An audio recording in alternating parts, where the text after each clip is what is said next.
It's very difficult when kids come out to their parents, especially if the parents are Christians.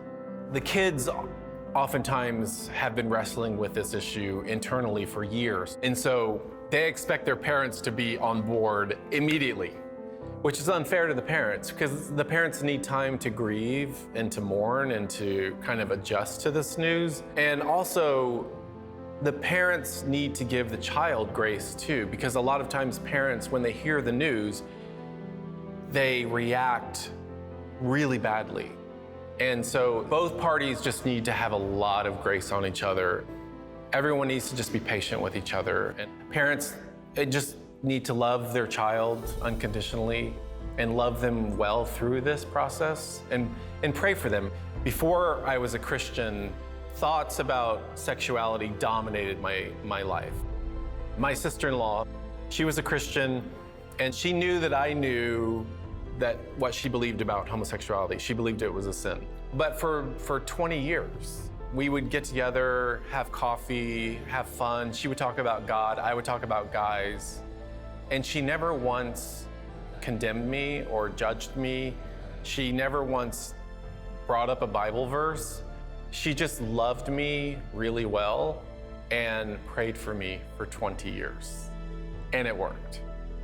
After that day of salvation, when I encountered God, that God had so much grace on me, and that kind of desire diminished so dramatically.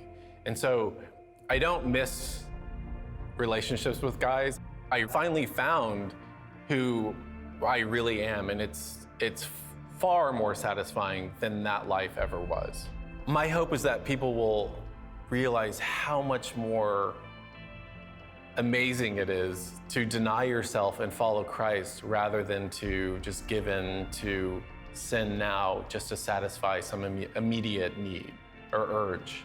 I'm happy to be single and celibate because I have this incredible relationship with Jesus, and I don't ever feel alone. I don't ever feel like I'm being cheated out of something or that I'm missing out on something, because I have the best relationship in the universe, period.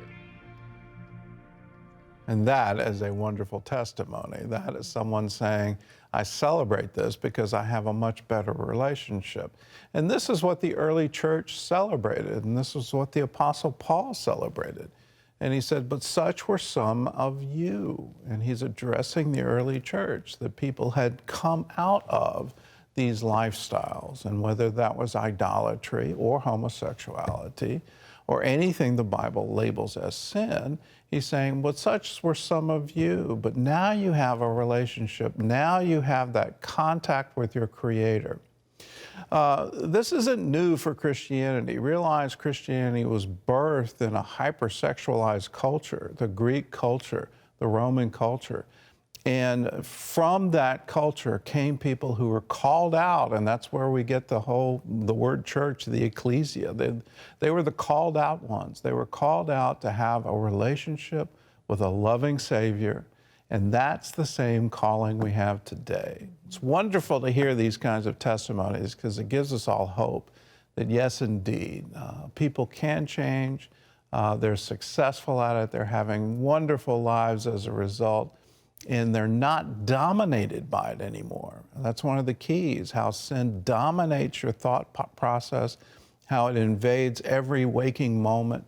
And to have that to be released from you, you're no longer a slave to that, but now you have the ability to have righteousness, peace, and joy. Yay. Yeah, I loved what he said about that. It used to dominate my thoughts, but now, I've changed. So it's something that happens to all of us when we come to Christ. No matter what baggage we bring in with us, it does change who we are.